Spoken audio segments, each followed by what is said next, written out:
Eh, ganun din yun eh. Hindi ako makapag-focus dahil dyan sa bunganga mo. Ano nangyayari sa mga Mas inuuna mo kasi ang paglalaro mo! Kaysa sa trabaho mo! Tamad ka lang talaga! Aba, lalaban ka na sa akin? Ha? Lalaban ka na? Sige, kahit kuya kita, lalabanan kita! At sige, lumabang ka! Ano nangyayari dito? Tumigil nga kayo!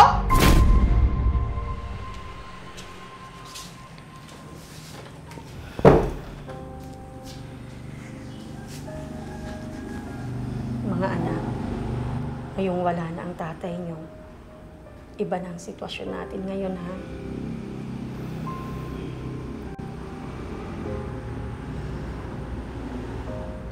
Ano po ang ibig niyo sabihin, Nay? Yung buhay na nakagawian niyo noon, iba na ngayon. Yung mga luhong ibinibigay ng tatay niyo, hindi ko na kayang ibigay sa inyo yun ngayon. Alam niyo naman, walang trabaho si nanay, di ba? At yung mga trabaho dito sa bahay, siguro naman, kaya na ninyong gawin yung mga ginagawa ng tatay ko noon. Ang ibig po bang sabihin, titigil na rin po kami sa pag-aaral? Hindi anak. Mag-aaral kayo kaso hinihiling ko lang na magtipid-tipid sana kayo para makatulong naman kayo sa allowance nyo kahit papano. Okay lang po yun sa akin, Nay. Ewan lang po kay Kuya. Akala mo kung sino ka magaling ah. Kung kaya mo, mas kaya ko, no? Hindi ako nagmamagaling. Tinatanong lang kita, Kuya.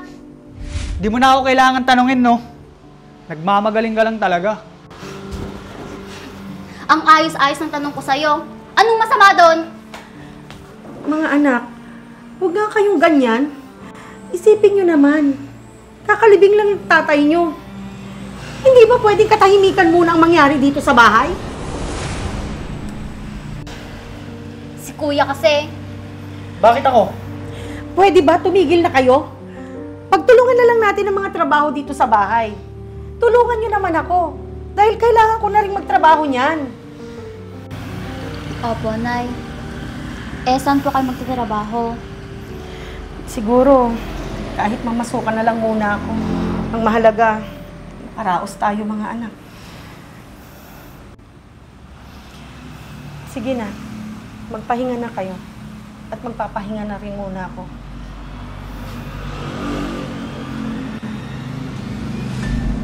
Sige, isusumbong kita kay Nanay. Yan ka magaling. Puro ka sumbong. Parang bata.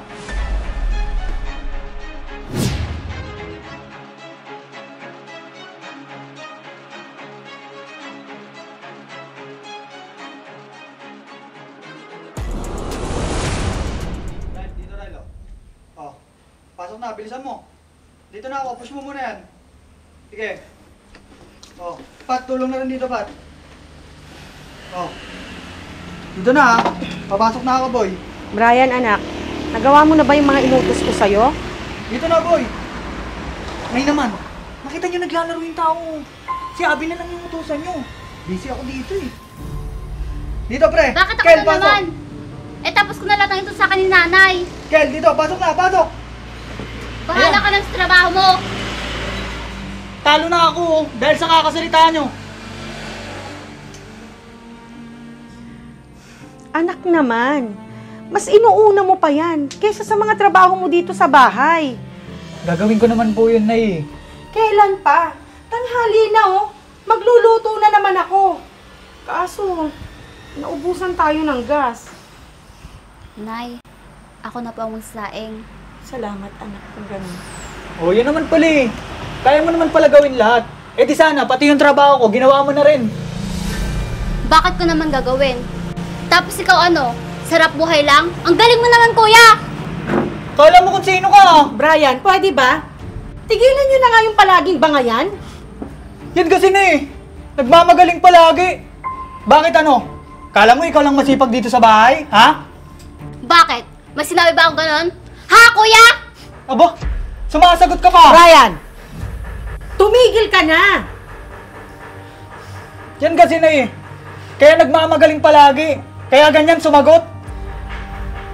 Ano bang sinasabi mo dyan? Eh ano ba nga ba, Nay? Lumalaki na kasi masyado ulo niyan dahil lagi nyo nalang kinakampihan. Brian! Brian! Nay, hayaan na po natin siya. Kausapin ko na lang po siya mamaya. Hindi anak. Kung meron man dapat kumausap sa kanya, ako yun.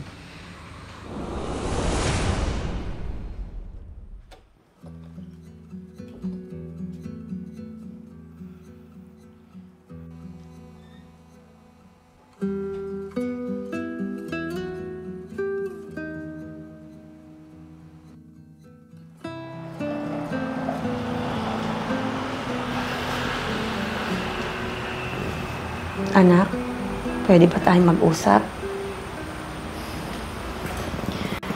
Mali yung iniisip mong kinakampihan ko yung kapatid mo. May mali ka rin kasi. Gusto ko lang namang itama at ipaalala sa'yo kung ano ang dapat mong unahin. Gaya ng kapatid mo, mas inuuna niya ang mga obligasyon niya dito sa bahay kaysa ang ano paman. Kita nyo? Siya pa rin ang bukang bibig nyo hanggang ngayon. Anak, sinasabi ko lang kung ano ang dapat mong gawin. Unahin mo naman sana ang mga trabaho mo dito sa bahay bago ka maglaro. Gagawin ko naman po yun, Nay. Pero sana, maghintay naman po kayo. Anak, hindi naman pwedeng palaging ganyan. Paano na lang pag may pasok ka na? O di kaya, emergency. Maghihintay pa ba ako?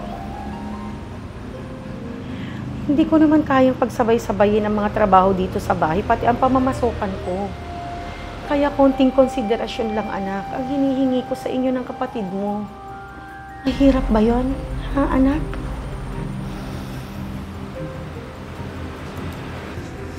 Sige po, Nay. Naiintindihan ko po kayo. Maraming salamat naman kung ganun, anak.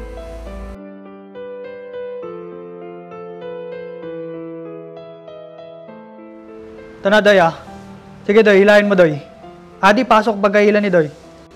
Ito na, Di. Pasok, Di. Kuya, dadating na mamaya si nanay. Dito na, oh. Hindi mo pa nagagawa yung mga trabaho mo. Sige, Di. Lintek na yan, oh. Tignan mo, nang dahil sa'yo, natalo na naman kami. Anong kinalaman ko dyan? Sinabi ko lang na hindi mo pa nagagawa yung mga trabaho mo. Kundi dahil dyan sa bunganga mo, hindi naman ako may istorbo, eh. Huwag mo isi sa akin yung pagkatalo mo, kuya. Eh, ganun din yun, eh.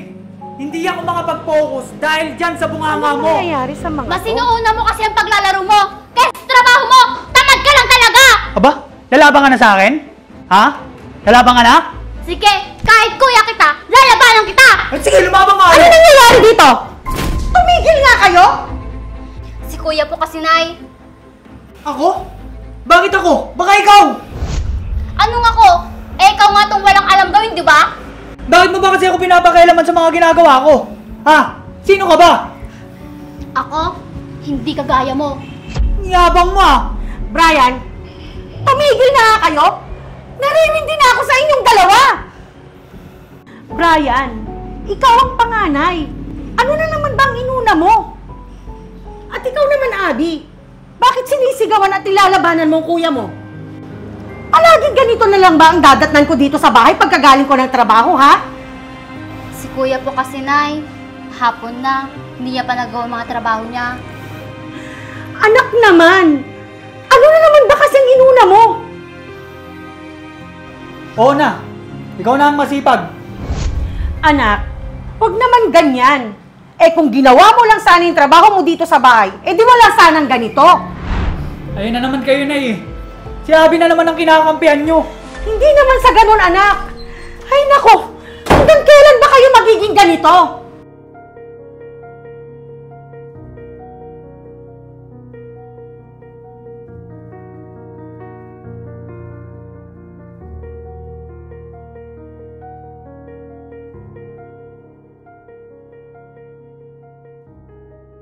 Wala nang ibang magaling, kundi siya. Palaging siya na lang yung kinakampihan ni nanay.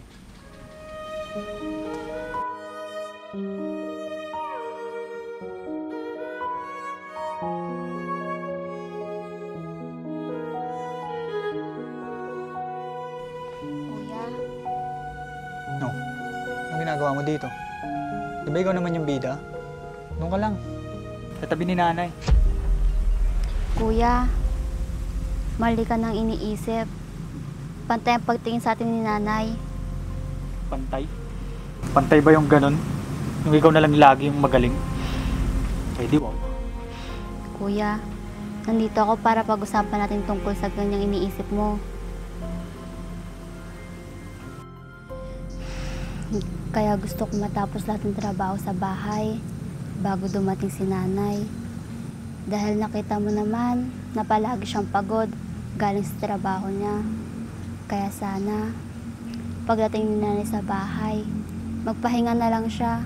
Hindi siya panggagawa ng gawaing bahay. Anong gusto mong sabihin sa akin sa lagay na yan?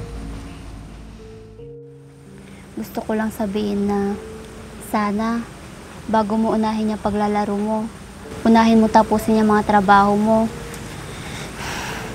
Hindi mo ba nakikitang nahihirapan si nanay sa pagtataguyod sa atin? Sa pang-araw-araw natin.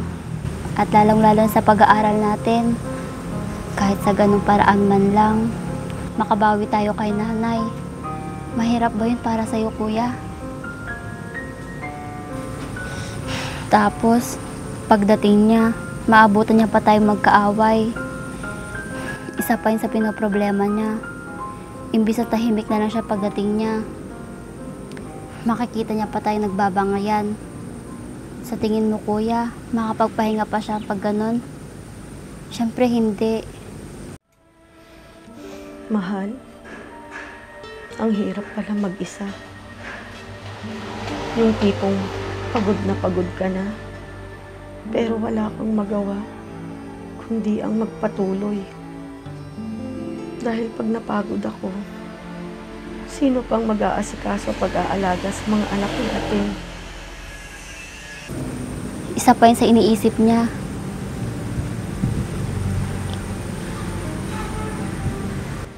Tama ka nga sa lahat ng sinabi mo, Abby. Inaamin ko. Mali ko yun.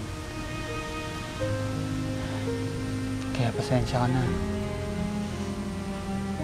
Hindi ko inisip yun. Basta ang alam ko lang, naglalaro ako. Nakakatawang isipin, pero ako tong panganay. Pero ikaw pa tong nagpapangaral sa akin. Wala yun, kuya. Para rin to kay nanay. Kaya gusto kitang makausap.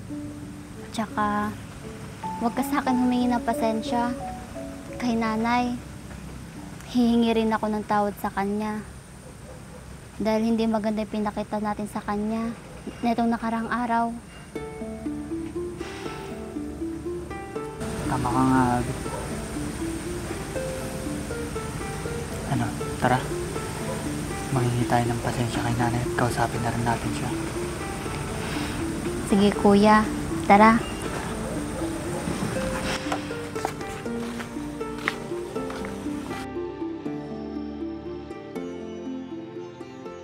Kaya kahit pagod na ako,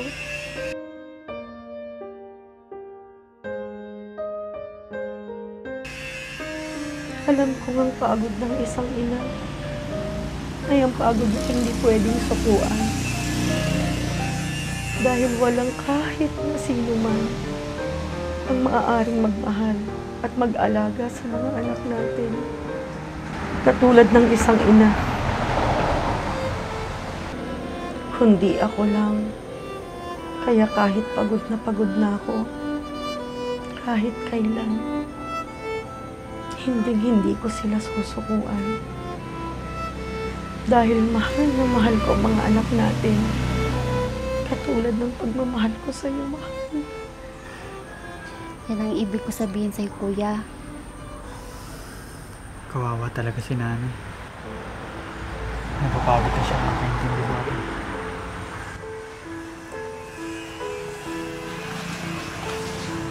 Mahal na mahal ka rin namin, Nay. Mga anak ko. Mahal na mahal ka rin namin, Nay. Katulad ng pagmamahal niyo sa amin. Nay, patawarin niyo po sana ako sa naging ugali ko. Alam ko po naging tamad ako. Kaya sana po, mapatawad niyo ako. Ako din po, Nay. Sana po mapatawad niyo po ako. Dahil palagi po ako lumalaban kay Kuya. Patawarin niyo din ako, mga anak. Kung may mga pagkukulang din ako sa inyo. Kahit kailan, Nay, hindi po kayo nagkulang sa amin ni Kuya. Kaya nga po, alam po namin na ginagawa niyo ang lahat para po sa amin. Maraming salamat, mga anak. Dahil kahit papaano, nagkasundo rin kayo magkapatid. Opo, Nay. Para sa inyo, hindi na po kami mag-aaway ni Kuya. Opo, Nay. At gagawin na po namin lahat ng gawain dito sa bahay para hindi na po kayo mahirapan. Maraming salamat, mga anak ko.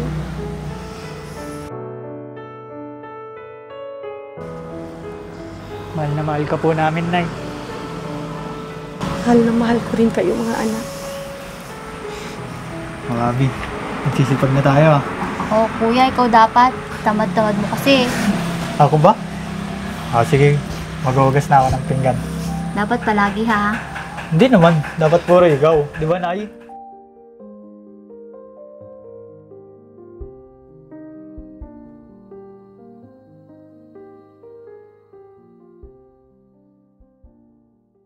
Sobrang bula! Grabing bula naman yan, parang wala nang katapusan. Bakit kaya ngayon ko lang nakita itong product na to? Sa tagal ko na naghahanap ng ganitong ka-shampoo. Dito ko lang pala makikita. Pinakikilala ko nga pala itong GR4 ka-shampoo. Extremely foamy ka shampoo na siguradong magpapalinis sa inaalagaan mong sasakyan. Ang dami ko nang nagamit na ibang brand, pero dito lang ako napabilib. Kasi tignan mo naman, isang buong sasakyan yung kaya niyang malinisan. At may sobra pa yan ha. At parang ulap na nga sa bula kung ikukumpara mo sa ibang brand. Ang kagandahan pa nito, meron na rin itong Canova Wax. Kaya pag binanlawan mo ang sasakyan mo, siguradong magiging magintab agad yan. Kaya kung gusto mo rin na mabula at mabisa na panlinis sa alaga mong sasakyan, ano bang hinihintay mo? Check out mo na yan!